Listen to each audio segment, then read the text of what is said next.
التغيير ليس مستغربا. لا استقبل. اللي عم بصير 7 اياد بشكل اخر.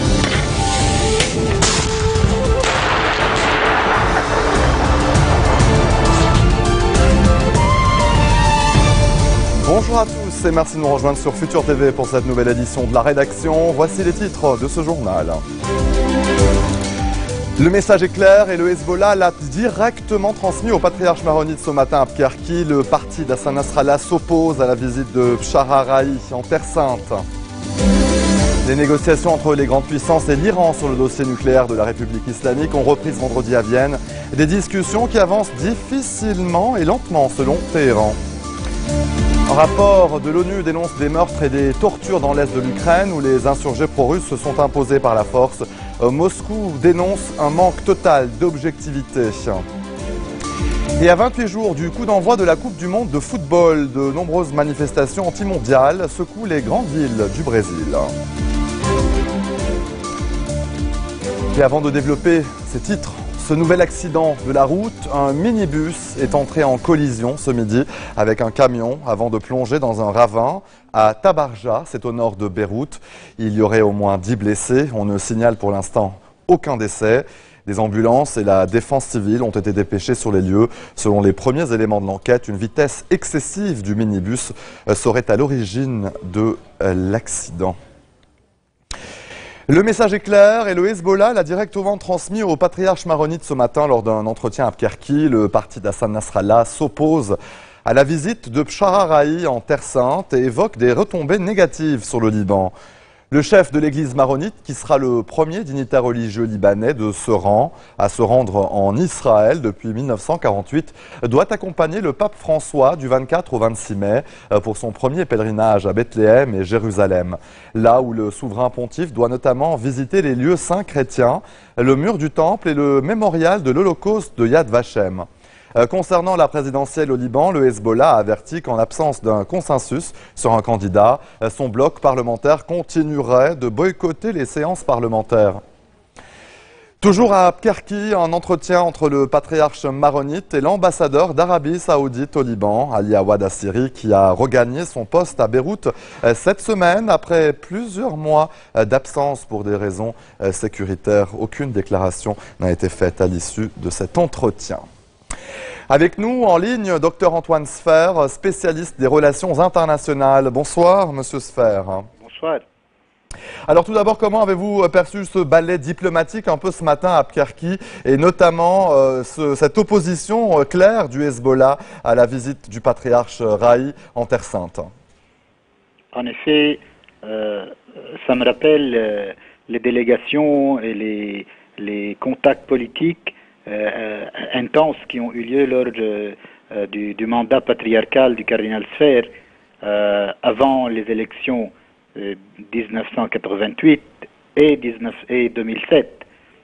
Et dans les deux cas, on n'a pas eu des élections présidentielles à l'échéance et il y a eu ce qu'on appelle le vide présidentiel et pas le vide constitutionnel parce qu'il n'y a pas un vide constitutionnel mais juste un vide au niveau du chef de l'État. Actuellement, ce sont des tractations qui se font avec Kirki afin de voir quel est le repositionnement du patriarche maronite si les élections n'auront pas lieu avant le 25 mai, c'est-à-dire à l'expiration du délai prévu par les dispositions constitutionnelles en vigueur. D'une part, et d'autre part, on peut lire que Pkerki actuellement constitue le pivot du mouvement politique, vu que le Hezbollah, qui est le parti le plus influent au pays et qui représente une communauté et qui a des armes en main et qui a une portée géopolitique en Syrie et plus, venait à Pkerki pour discuter avec le patriarche. D'une part, il y a l'ambassadeur de l'Arabie Saoudite, ce pays qui a une présence pesante ou, si vous voulez, une omniprésence au Liban, vient aussi à Pkerki afin de voir et de discuter avec le patriarche maronite. Alors, mais on peut dire que jusqu'ici, il n'y a pas une solution bien claire. La solution va venir de Téhéran et du Riyad.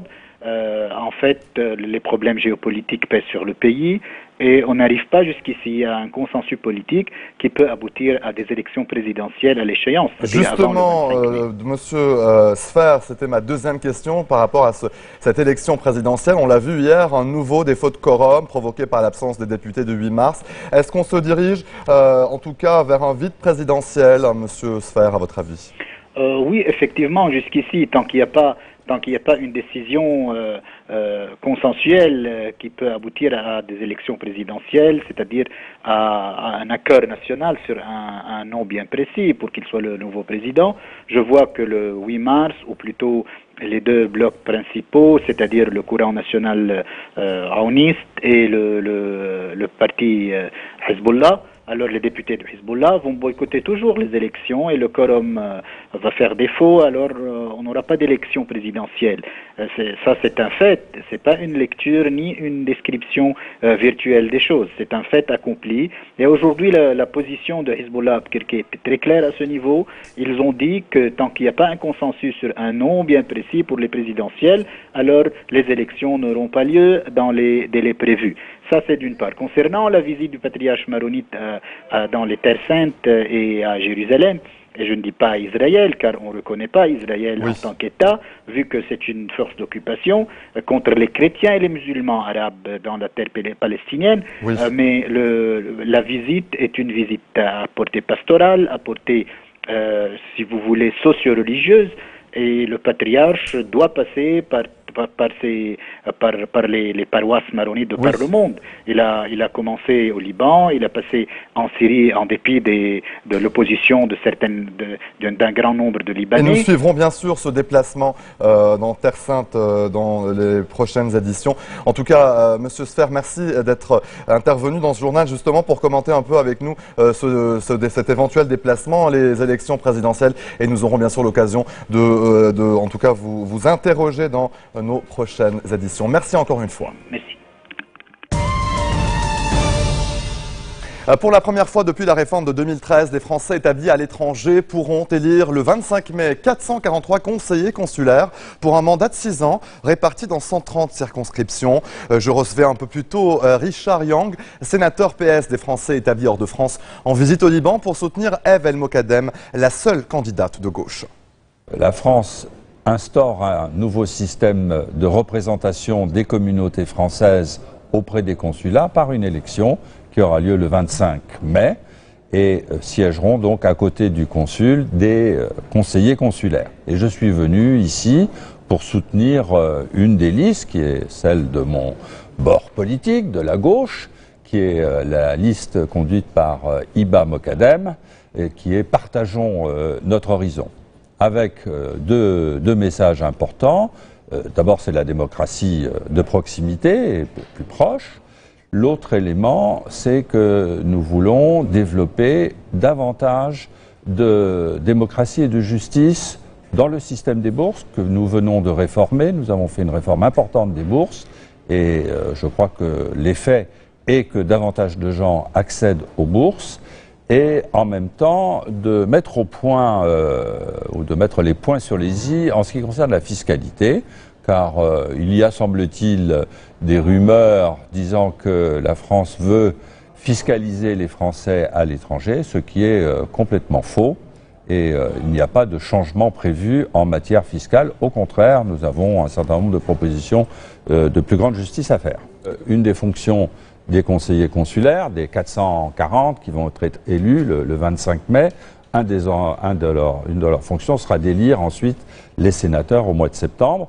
Et c'est vrai qu'il y a en jeu la majorité au Sénat, qui est déjà une majorité assez faible. C'est pour ça que je fais campagne avec mes collègues en visitant le maximum de pays dans le monde et en soutenant le maximum de listes qui sont des listes de gauche au sens large, ou PS, Verts, tout ce qu'on voit, toutes les formations de la gauche. Les Français de l'étranger vont voter le 25 au consulat pour l'élection européenne.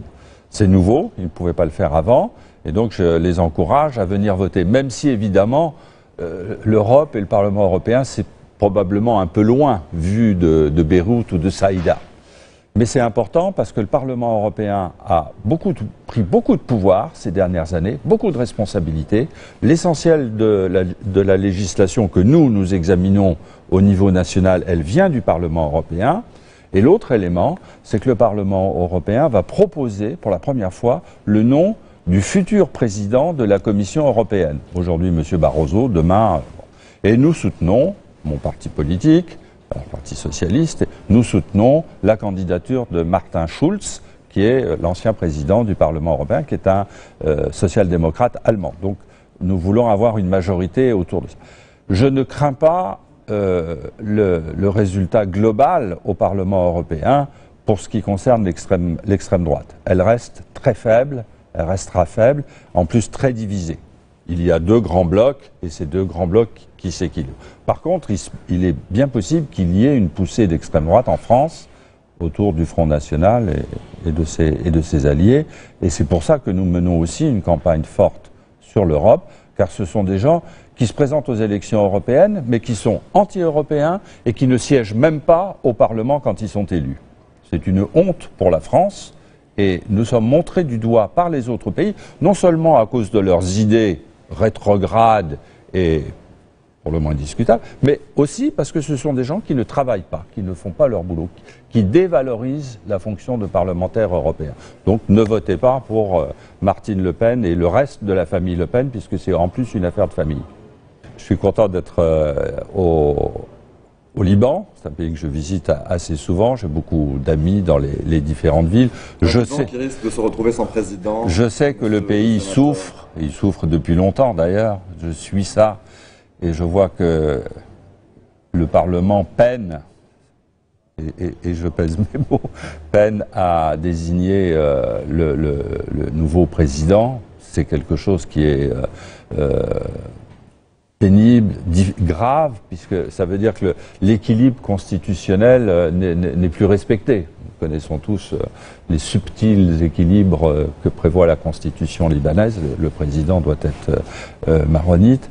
Et je pense que c'est la responsabilité des députés de faire en sorte qu'ils donnent un président au pays pour que vous puissiez reprendre votre place dans la discussion générale et reprendre, je dirais, de l'oxygène politique.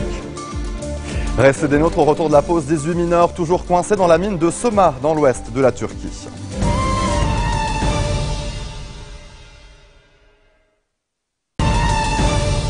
Retour sur le plateau de l'info, les négociations entre les grandes puissances et l'Iran sur le dossier nucléaire de la République islamique ont repris vendredi à Vienne, et ce pour un troisième et probable dernier round.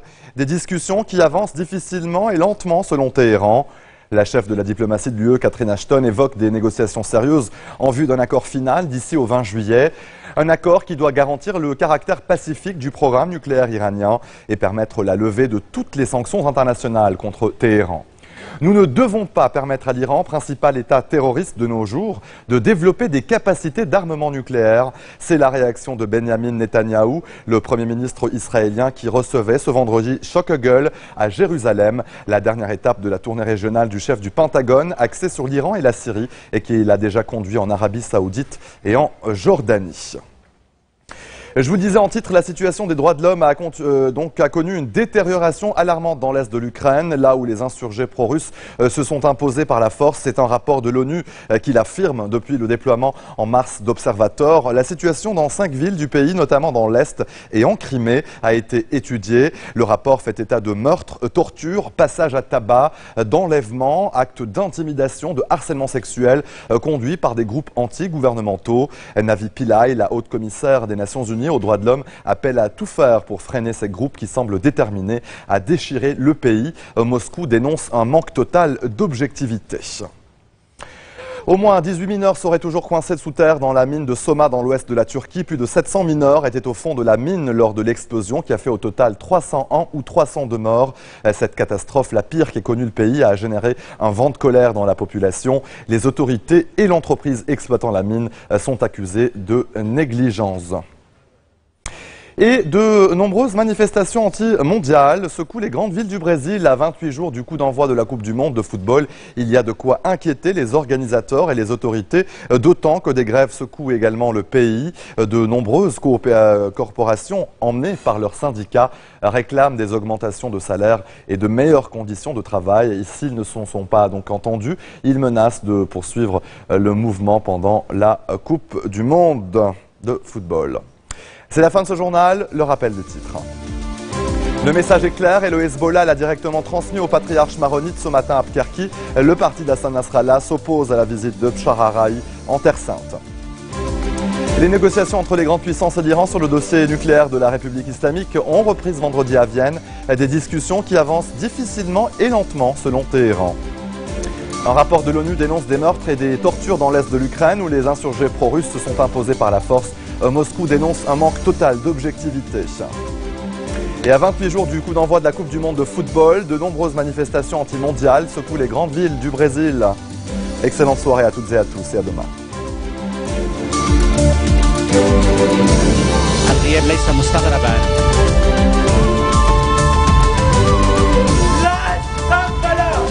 اللي عم بصير 7 اياد بشكل اخر.